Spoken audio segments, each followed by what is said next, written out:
Hello everybody, this is David with Shelbyville Now with another version of Talking Politics. Today we have with us Mr. Brian Brenton. Brian, it's good to have you with us. Howdy everybody. Brian, you have lived in Bedford County now for what, 7 years? 7 years, 7 beautiful years.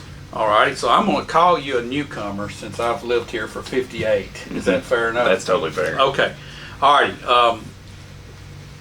A lot of you guys might have seen Brian around town and know him, and maybe you've seen him on Facebook sharing his views on some politics. And it's pretty easy to see that you're a conservative. Yeah, I think for most people it's pretty easy. Just from my profile picture, right now you can see our opponent that is the sniffer. I don't know if you've seen him before, but he's right there in my profile picture.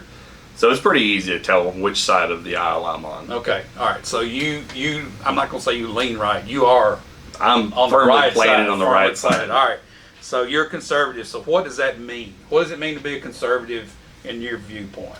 Well, I think one thing I didn't say was transparency is one of the things that conservatives like. And they value limited government. Limited taxes. We don't think the government needs to be some overarching kind of abstract huge thing that just spends money and taxes till it's till you can't breathe. Destroys businesses like that. Yeah.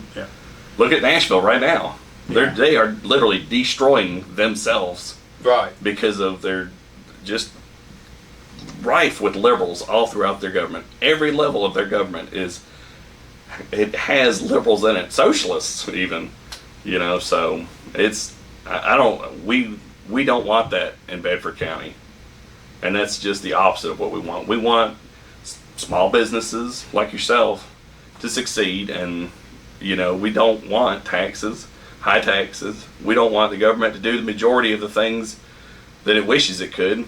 We want to be able to do those things ourselves, and that's conservatism to me. Okay, all right. Now, when you take that stand, you're going to come into some opposition. You're going to have people that disagree with that, which that's fine. I mean, honest debate is good, I think. Would you agree with that? Oh, I welcome debate.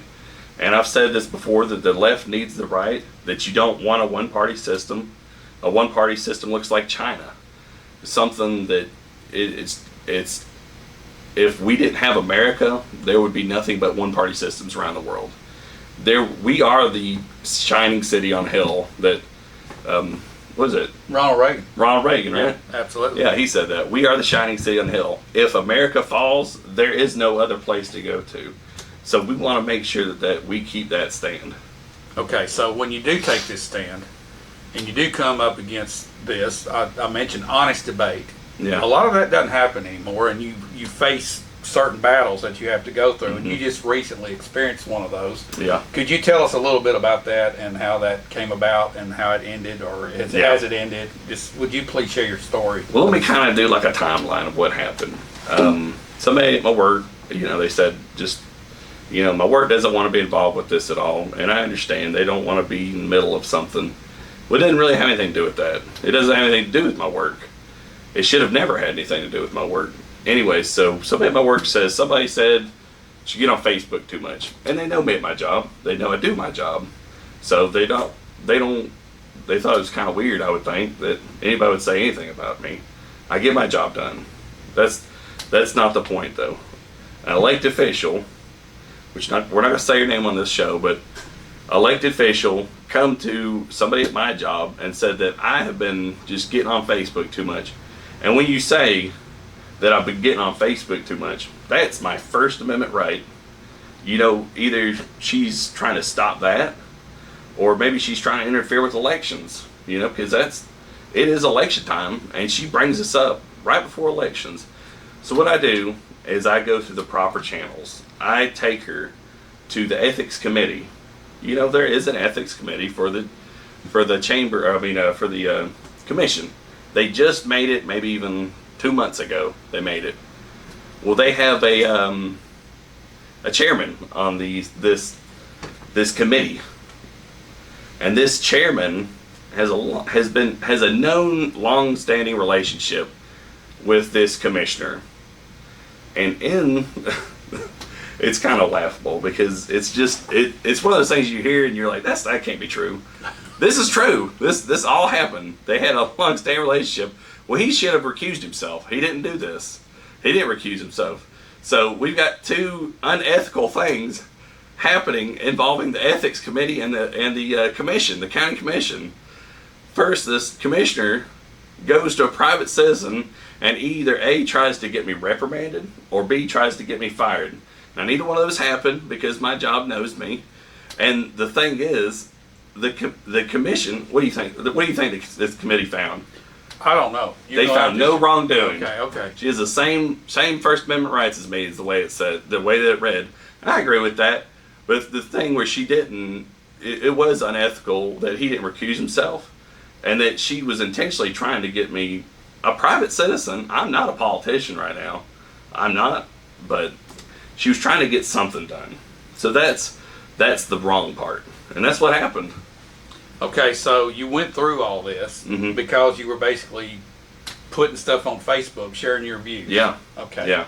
I know you have strong views about conservatism. We just heard those. So you had this happen to you. That opens up the door for a conversation about local government. Yeah. Let's talk about that for a second, because this was a commissioner. We have about 50,000 people that are in Bedford County. I've done some polls that indicate, we've had some political polls, and it indicates about 85% of Bedford County leans toward conservatism, or are planted firmly, as you are, in conservatism.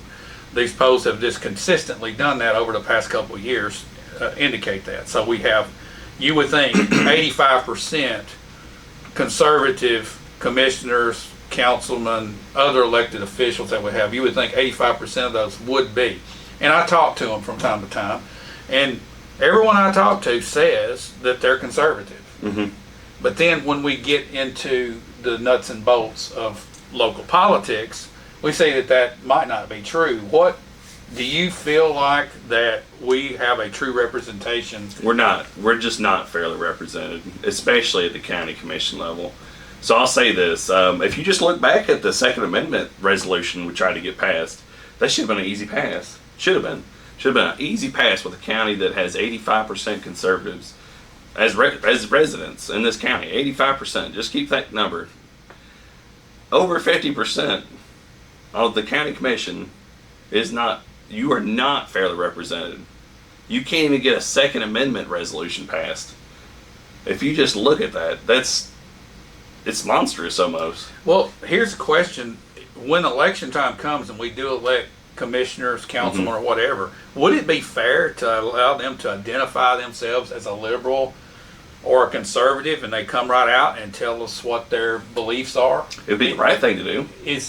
I had never seen that happen, really. No, it'd be the right thing. And you know, Tennessee has an open, what do they call it? The open, where you could vote on either party. Right, yeah. Open it's ticket. and nobody wants to get rid of that for some reason, I guess. I don't know. It's kind of crazy. You know, you've got people that are running as independents that are clearly, if you just look at their voting record, anybody can look at anybody's voting record. I don't know if you know that. You can go to the voting, whatever it's called. The election commission. Yeah, election commission. You can look at anybody's voting record. Well, no, not the election commission, but actually the commissioners have the minutes. Yeah, the votes are recorded. Yeah. You can go to the office and get that. I'm talking about like a general election, the way somebody votes on somebody. Anybody can look at that now. Right. So I can go to and look at a commissioner's. You know, did they vote for Biden? Did they vote for Trump? Yeah. If they vote for Biden in this time, they are nothing but a liberal. And I would just say it like that. I understand if that's your viewpoint, that's totally fine for you to vote for it. But in my opinion, you are a liberal, and you need to identify yourself as that. This independent thing, you're not independent if you're voting for Biden. That's wild. Well, that's your left. Yes, you are firmly planted left. All right, so we see somewhat of a little problem here within our county, and probably the surrounding counties too. I don't know, but we'll speak for Bedford County. How do you combat this? What's the answer? It's an easy answer. You need brave people to come out and run. You need conservatives to run. It's insane to me that we can't get 18 conservatives to run in this county, filled with them, filled to the brim, 85% of them. We need more brave people to run for county commission. Okay, are you going to run? I'm 100% running. All right, there you go. You heard it here first, folks. Brian is running. So Yeah. what district would you be in? The 8th district in county Eighth commission. Yeah. district. Okay, so what area of the county is that? I can't. So let's say if remember. you start at the town square and then kind of go up 231, Right. and then it's the left side of Fairfield Pike, and it goes up kind of towards the airport. And Gotcha. It's that kind of. It looks like a isosceles triangle kind of, Okay. but you know, east of 231 and left of or west of Fairfield Pike up to about the airport. Like I said. Well, Brian, we wish you luck on that endeavor, and we encourage people to get involved. If you want to run for elected office, do it. Like he says, it takes brave people, and this is some of the stuff that you're up against. But until we start taking a stand, Yeah. nothing's going to change. And the way we combat it is exactly what you said. And then once we get you elected, we got to stand behind you. Yeah, I agree. And all the folks that do vote for you have to voice their opinion. 100%. Well, thank you for spending some time with us. We're going to get back into this a little deeper, and then as you come closer to election time for yourself, we'll get to hear some of your specific views about county issues. Yep. But until then, thanks for watching, and thanks, Brian. Thank you.